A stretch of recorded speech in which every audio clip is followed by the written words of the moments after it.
Today, our topic of discussion is revaluation of assets and reassessment of liabilities. সম্পত্তিগুলির পুনর্মূল্যায়ন এবং দায়গুলির পুনর্নির্ধারণ. So today we will discuss revaluation of assets and reassessment of liabilities. Now, what is revaluation of asset and reassessment of liabilities? At the time of reconstruction of partnership business, that is at the time of change in profit sharing ratio, or on the admission of a new partner, or on retirement of existing partner, or on death of a partner, that is at the time of reconstruction of every partnership business, we need to revalue the assets and reassess our liabilities. Revaluation of assets means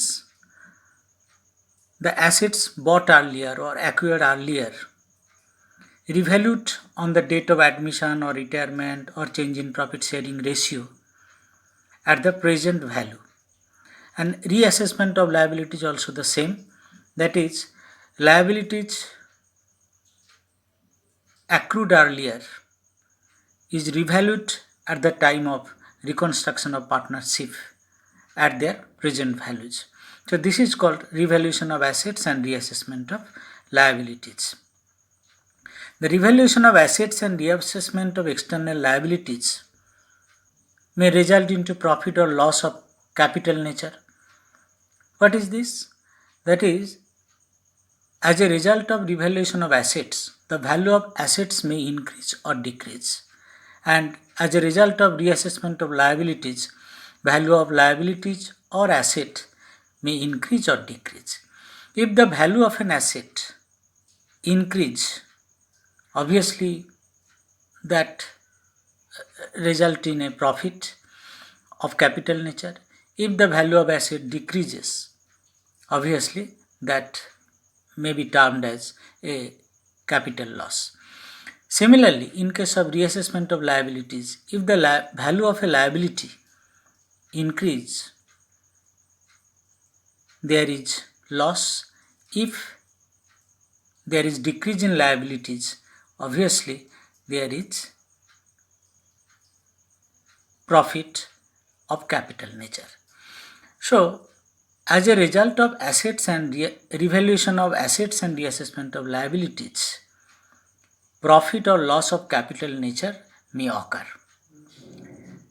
And obviously, when there is a profit or loss, that should be distributed among the partners. But there is a question, among whom that will be distributed. In case of admission,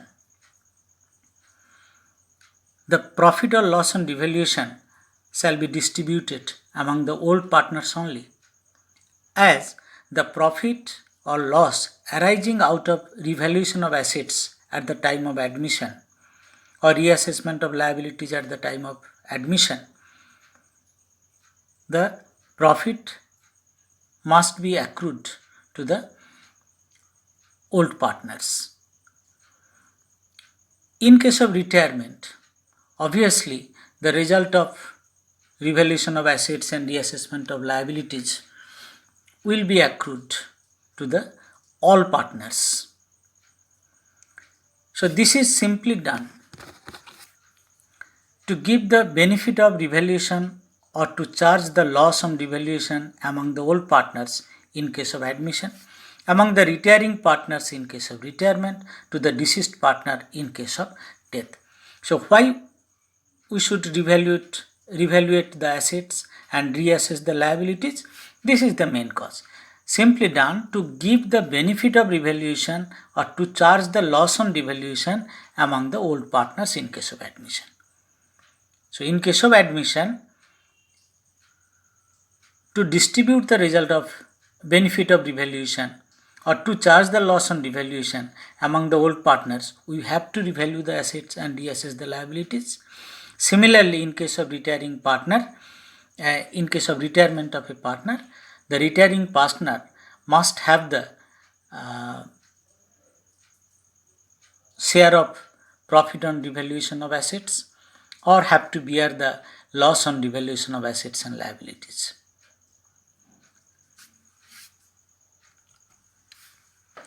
Now, in case of admission of partner, if we want to give effect to the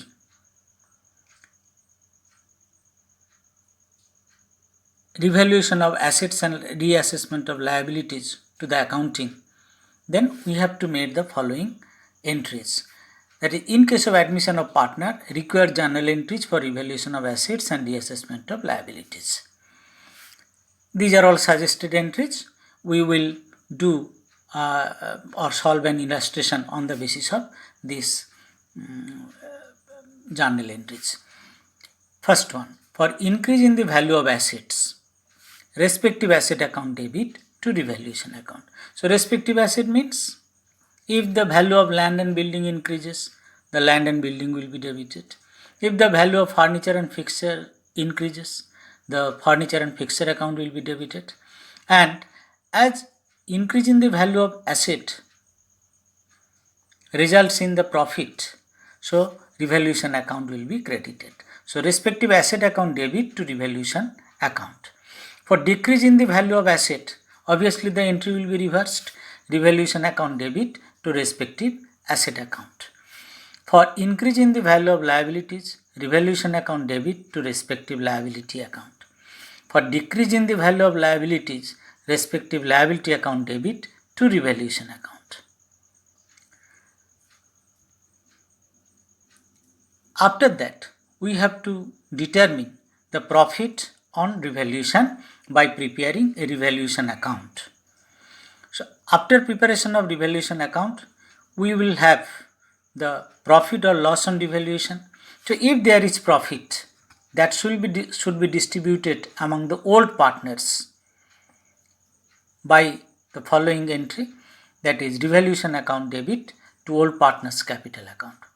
And the profit should be distributed among the old partners according to old profit sharing ratio. Or if there is loss on revaluation, then old partners capital account debit to revaluation account. Here the loss shall be distributed among the old partners according to old profit sharing ratio. In case of retirement of partner, so first 4 entries remain same. So entries from 1 to 4 remain same. That is for increase in the value of assets and liabilities and for the decrease in value of assets and liabilities. Entries from 5 to 6 will change in the following way. That is, distribution of profit or loss will be changed. For profit on revaluation, revaluation account debit to all partners capital account, that is including retiring partner, according to their old profit sharing ratio.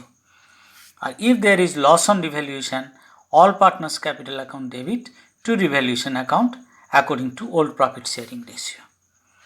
There is a note, revaluation account may be named as profit and loss adjustment account. So someone described revaluation account as the profit and loss adjustment account. Now there is the illustration. Ram and Bharat are partners of a farm with a profit sharing ratio of 3:2. Their balance sheet as on 31st March 2020 was as follows. Now this is the liability side. Capital, Ram has 80,000, Bharat has 60,000, total 1,40,000. General reserve 30,000, bank loan 12.5%, 20,000. Creditors 40,000, bills payable 12,000, total 2,42,000. And see the asset side, land and building 90,000, plant and machinery 40,000, furniture and fixture 25,000, investment 10,000, closing stock 35,000, sundry debtors 32,000, bills receivable 3,000, cash and bank balance 7,000, total 2,42,000. So there are some adjustments. Please see, on 1st April 2020, Lakshman joined the partnership as a new partner for 1/5 share in future profit on the following term. So Lakshman joined the partnership for 1/5 share. First one, the new partner has to brought in rupees 40,000 as capital and rupees 6,000 as premium for goodwill. The land and building will be revalued at rupees 1,20,000 and plant and machinery will be depreciated by 10%. So from adjustment number 2 to 9, all these are related to revaluation of assets or reassessment of liabilities. So we will emphasize on these points only. The land and building will be revalued at 1,20,000. Plant and machinery will be depreciated by 10%. The furniture and fixture will be reduced by rupees 3,000. The present market value of investment is rupees 12,000. The closing stock includes an obsolete item of 2,500 which is required to be written off. A provision is to be created on debtors at the rate 5% for doubtful debts. A creditors of rupees 1,000 remain untraceable for last few months and not required to be paid. Outstanding interest on bank loan for whole year is to be provided for. An accrued commission of rupees 1,000 is to be taken into account. You are asked to prepare revaluation account and ascertain the profit or loss on revaluation and also show how that will be shared by the partners. So after going through the problem, we are now going to solve the problem, that is to prepare revaluation account, to ascertain the profit or loss on revaluation and how that will be shared by the partners. We will also try to show this in our solution. Now see the solution. So this is a revaluation account or profit and loss adjustment account, whatever be the name. First adjustment you see, the land and building revalued at 1,20,000 which was in the balance sheet as rupees 90,000. So land and building increased by 30,000. The entry is land and building account debit to revaluation account rupees 30,000. Along with that, there was another information, that is the value of plant and machinery depreciated by 10%. The plant and machinery was rupees 40,000 in the balance sheet. So 40,000, 10%, 4,000. The entry is revaluation account debit to plant and machinery account, as the value of plant and machinery decreased. The value of furniture reduced by 3,000. So the furniture and fixture is an asset. The value of asset decreased. So the entry is revaluation account debit to furniture fixture account, that is 3,000. The value of investment or the current market value of investment is rupees 12,000 which was 10,000 in the balance sheet. So if it is valued at current market price, the value of investment will be increased by rupees 2,000. So the value of investment increased. The entry is investment account debit to revaluation account, that is by investment account 2,000. Stock includes an obsolete item that should be written off. So as a result of written off, the value of stock will decrease. That's why the entry is revaluation account debit to stock account rupees 2,500. To create provision for doubtful debts on debtors at the rate 5%. Debtors was 32,000.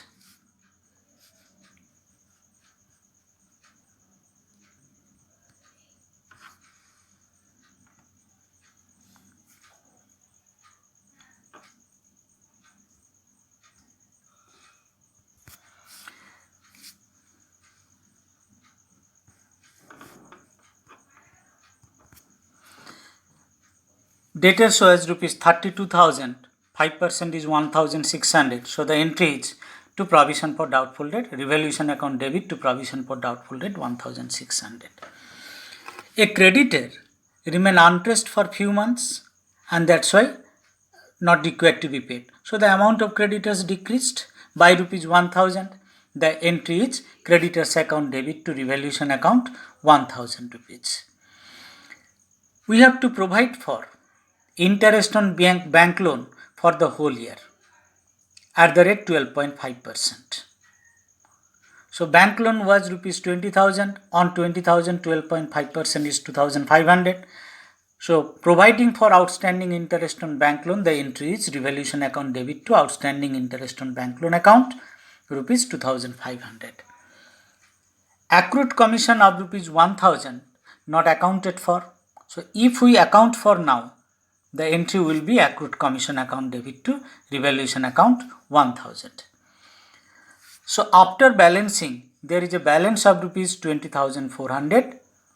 The credit side is more and debit side is less. So that's why the difference rupees 20,400 is the amount of profit on revaluation what we have written here.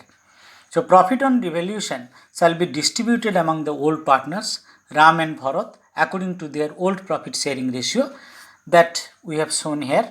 Ram 20,400 into 3 by 5, which is his proportion to profit, rupees 12,240, and Bharat 20,400 and his proportion is 2/5, 8,160, so total 20,400. So students, I have tried to teach you how to prepare revaluation account in case of partnership firm. In the similar way, we may prepare the revaluation account in case of retirement or in case of death, and the resultant profit or loss will be distributed among the all partners in case of retirement. You have to remember this. Here only among the old partners we have distributed the profit or loss, but in case of retirement or in case of death, we have to distribute profit on revaluation or loss on revaluation among the all partners, that is including retiring partner. So today up to this, please wait for the next video.